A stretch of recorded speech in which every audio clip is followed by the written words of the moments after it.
The Missouri Tigers are back at number 15 in the AP poll after getting 2 wins over Oklahoma and then Georgia, and then heading up with their what will likely be the toughest challenge remaining on their regular season schedule, welcoming at number 4 Alabama to Mizzou Arena on Wednesday. I'm Joey Van Zummeren, joined as always by Michael Stamps on the All Things Mizzou podcast to preview that Alabama matchup as we head into this last stretch of February here. March Madness on the precipice. Very exciting stuff going forward.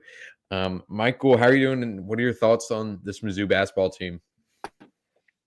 Well, definitely not an understatement to say that this matchup against Alabama on Wednesday is probably the biggest game of the year. Obviously, you have Kansas, but look where they are now, and Florida's a great win. But as far as the atmosphere that we're gonna expect at Mizzou Arena on Wednesday night, I think you could safely say it's gonna be the biggest game of the season, and I feel like most of the nation probably watched them play against Auburn 30 minutes after Missouri tipped off against Georgia. So maybe not Missouri fans, but people know what the deal is with Alabama. Great offense, um, not so great on defense, but that's going to be a lot of fun.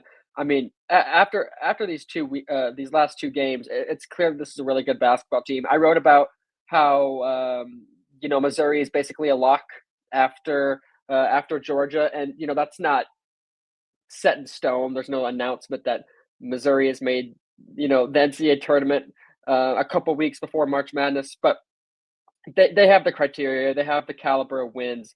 They kind of have that eight conference win golden number that really allows them to drop another game if they have a bad game or two in the rest of conference play, but really gives them a good cushion, especially compared to the rest of the conference. So analytically, it's a great team. The schedule stacks up for more wins, and they bounce back really well after two straight losses against Tennessee and A&M.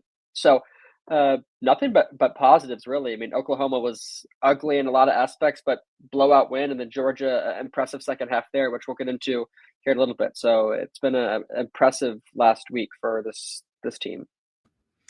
Absolutely, yeah. And just this win over Alabama, it feels like obviously they got very close against Tennessee and Texas A&M, like you mentioned. Um, I they definitely have a win in them. They're at home for sure. This definitely is not a David versus Goliath type matchup, I would say.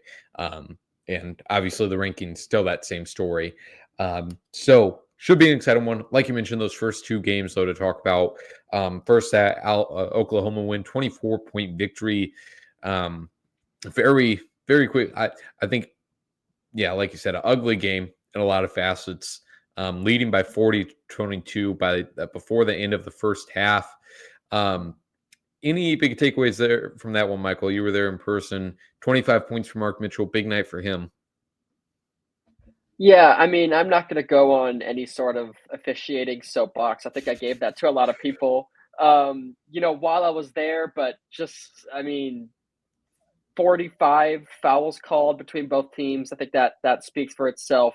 Not that one team got a favorable whistle or the other, but just a lot of fouls. It was a physical game.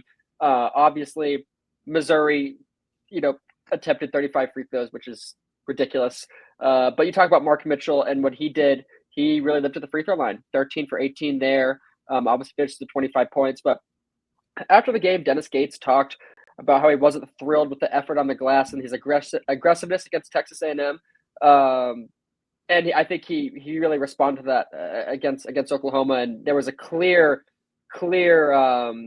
call for him, I guess, to go at the basket and draw contact and attack the rim. And I can't remember who was guarding him off the top of my head. It might have been Sam. It was either Sam Godwin or Jalen Moore, who aren't the world's best defenders, but they're good, right? And they're not any slouches and pretty similar in build. And Mark Mitchell really just out physicaled them and was so aggressive and good moves to the rim and all that stuff. So really impressive from him, and it was a good bounce back game. Uh, didn't I don't think anyone really stood out against Oklahoma or against Georgia, excuse me, but he had a good game there against them as well. So he's back on the right track. But defensively, it was great. Oklahoma did have a little bit of a lid on the basket. They shot 22% from three and 31% from the field. on 10 more attempts than Missouri, which is not good at all, and it's hard to win games when that's the case. So maybe a little bit of I don't want to say bad luck, but the ball just wasn't going in the hoop for Oklahoma, and I guess nights like that happen. 58 points really isn't always going to get done in the SEC, but it was a really good game for Missouri. Again, choppy pace wise, but Mark Mitchell was really solid, and 33% from outside isn't the greatest number, but the fact that it was 4 for 12 from three, only 12 attempts, was really, really impressive. I think I read about this in my takeaways as well, that Missouri did a really good job, and maybe you put this on Dennis Gates, but did a really good job of adapting to what Oklahoma threw at them. And maybe not adapting is the word, but game planning, I guess, knowing that we're going to run Caleb Grill off the perimeter. They have guys like Tony Perkins and Tamar Bates who can shoot it from the outside. Obviously, Jacob Cruz as well, and then Grill. Run them off the perimeter, make their lives challenging, and they did that. Obviously, Grill still goes 3 for 4 from three, but he was forced to attack the rim more and draw some contact and some fouls and things like that. So impressive game plan from Dennis Gates offensively. Obviously, the defense did their job. 58 points on only 18 made field goals. So really not much. Not much discussion to be had. Really, it was a good performance on both sides of the ball, and it's always nice to pick up a substantial blowout win in the SEC. The other thing I'd add to that Oklahoma game is Trent Pierce only played for 2 minutes in that one. And that conversation around Anthony Robinson and Trent Pierce was a big one this past week. And so it was cool to see the two of them both, especially Robinson, respond in the right way against Georgia. Dennis hasn't been hinting toward a change in the starting lineup at all. It seems like those two still both solidly are in there. But Pierce, again, only played 2 minutes against Oklahoma. Challenge before Georgia. It's not like he put up any crazy numbers, at least against Georgia, but I thought it played better than he had in the past few games. 8 points for him. Also got 5 rebounds, 2 assists for Pierce. And then Anthony Robinson against Georgia. This was really a waking up of after a dormant stretch for Robinson, you could say. 15 points, 7 for 11 from the field. Got 5 rebounds as well, 7 assists. Really nice game for Anthony Robinson. 4 steals as well. He was really active on the defense. And as you mentioned, Michael, an impressive second half in this game overall for Missouri. Anthony Robinson, a big part of that. You also saw Caleb Grill after, responding. Again, you mentioned the extra attention he's been getting from defenses. 2 for 9 on 3-point shots. So not a great shooting day for him, but it's been a while since he's been able to get that many shots off outside. Also 5 rebounds for him. So overall, I thought this was a really well-rounded performance against Georgia. First half, really great defense there. Just kind of aggressive and a defense that dictated the pace of this one. They weren't a react defense. They were setting the tone. So got quite a few turnovers early on in this game. Second half, defense did its job as well, especially on the boards. Really created some opportunities for the offense that the offense made the most of. Missouri's offense got 17 second chance points, 19 fast break points. What I wanted to hit on too as well, with the defense playing their part there. So overall, again, I felt this was one. This one against Georgia reminded me a little bit of the Mississippi State win.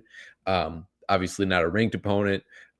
Georgia certainly did not seem to have as quite the environment as Hump did in Mississippi State. But Georgia, a team that was in the conversation and still is, I would say, to make the NCAA tournament. Missouri goes in there and shuts that game down. It was pretty much over with 6-7 minutes remaining in that game. And again, offense and defense showing out. And overall with this team, I still think we're seeing it grow in certain areas. So encouraging performances in both those games. Anything to add to that Georgia one, Michael? No, I just really liked, I guess, the pace they played with, and that goes into the 19-0 fast break points, which is again a really, really impressive stat. The fact that they just completely outran and out energized Georgia. So that's a really impressive stat in itself. And then, like you said, the well balanced scoring. It was really, really, it was really good to see Ant Robinson get back on track as well. And I think he still has some ways to go. I think he is a little too physical on defense sometimes. Obviously, he fouled out, which I don't exactly remember, but I was going to say he didn't foul out or didn't have a lot of fouls, but I had to double check myself. But still, I mean, the defense was much better, and obviously finishes the game with 4 steals. So at some point, that physical defense pays off a little bit, which is a positive for him. And like you said, those fast break points, a lot of those, or I don't know the number, but that was mainly in part to Anthony Robinson. So good to see him get back on track. It's always encouraging to see a team win when they aren't shooting well from the three. Not that I don't think Missouri is the most 3-point reliant team in the country, but I mean it's still a big part of that offense, especially when you consider guys like Tamar Bates, guys like Caleb Grill, guys like Jacob Cruz, who are notorious shooters. Um, being able to win without having a crazy good perimeter shooting game. Not that 31% is an awful number because it's not, but obviously they've definitely shot consistently better than that. So that's always a positive thing to see as well. The fact that they're able to attack the rim. And only 14 free throws as well. Only 14 free throws attempted. So they were really just able to work the ball inside and attack the rim without, drawing as much contact as they normally do, which is also really, really impressive. So overall, like you said, great win. Nobody's ever going to complain about a SEC road win. That'll always help your resume, even if it's against the lower parts of the conference. But you made a good point. Georgia's not necessarily a slouch of a team. I think ESPN bracketology around that time on Saturday had them as a last four in guy or the last team in. So you beat a potential tournament team on the road, and that's never something to hang your hat on. Now, speaking about March Madness, Missouri, in the latest bracketology was a 5 seed. Um, be interesting to see how much room they can grow, how much more space they can create in this last stretch here. Obviously, there's a great opportunity to add to that resume with games against Alabama coming up, and then Kentucky near the end of the regular season as well. And then you have the SEC tournament, which you got to think will undoubtedly add some real weight to those seedings. But Michael, just where do you think? What is the range for Missouri for March Madness season here? Yeah, so just generally, kind of like you said, 5 to 6 seed at this very moment seems like the main thing. As of February 14th, the Joe Lunardi bracketology on ESPN had Missouri as a 6 seed in that Midwest region against Drake, an 11 seed, which would be a fun matchup.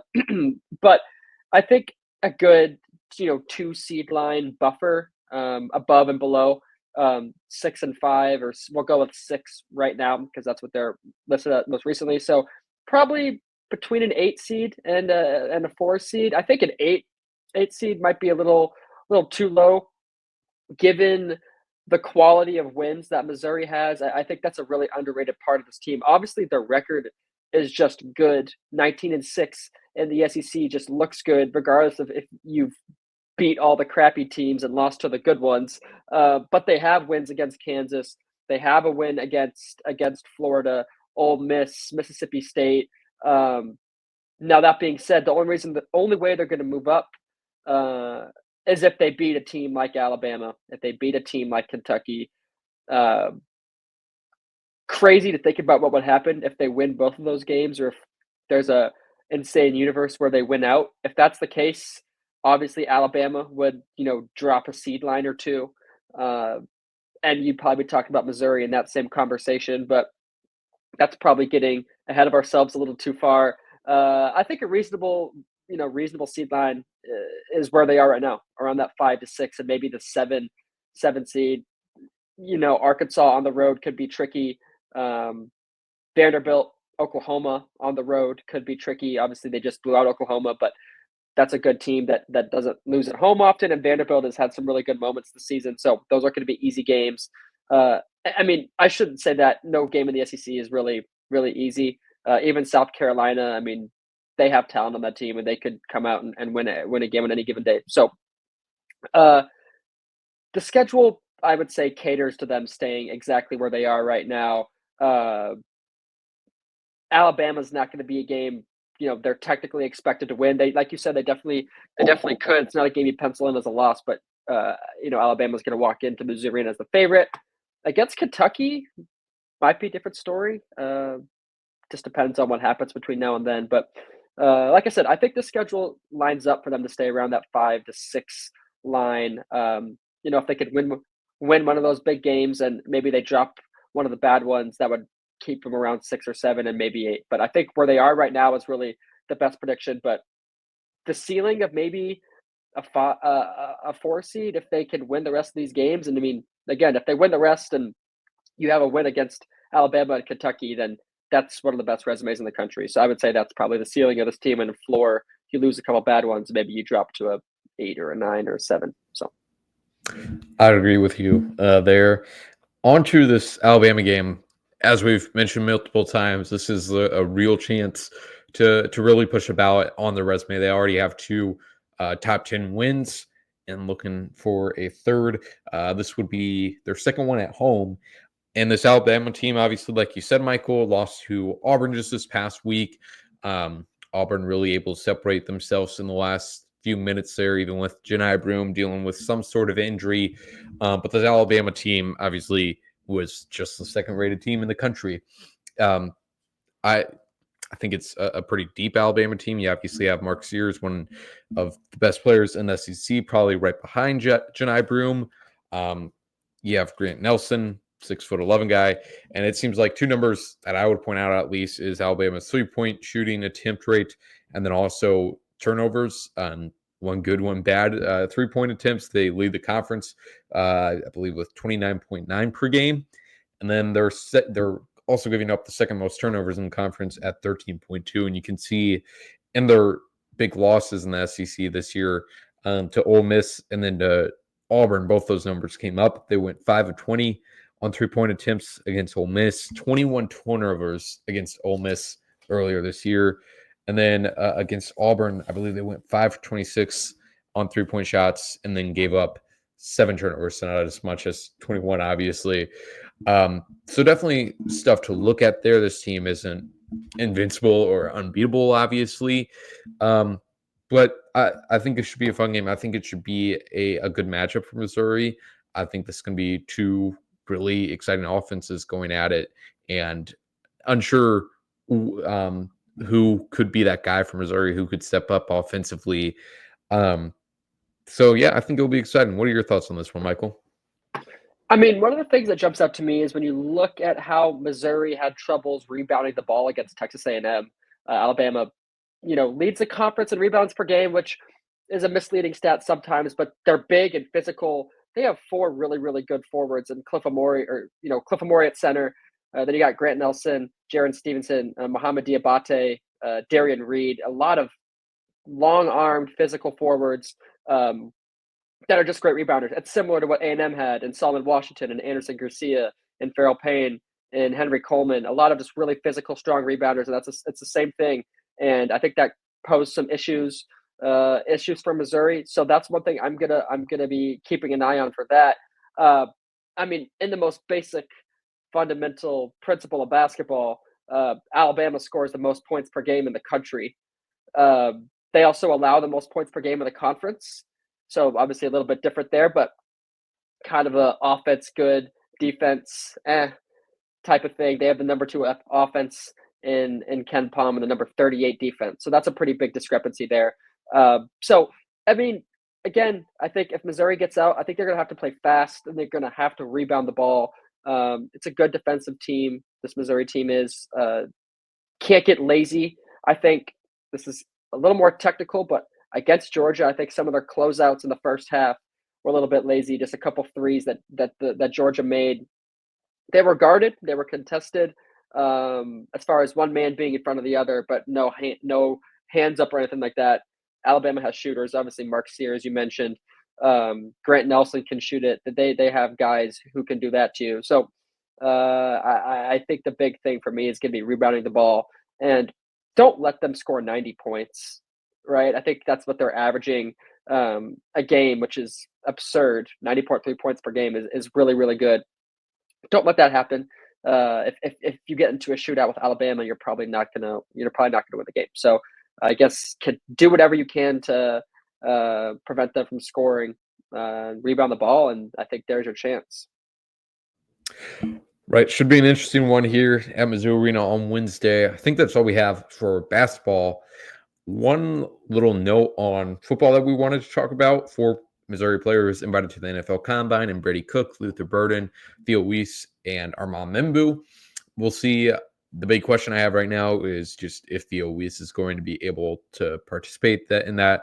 I believe it was a hand injury that he suffered in the Music City Bowl, kept him out of the Shrine Bowl.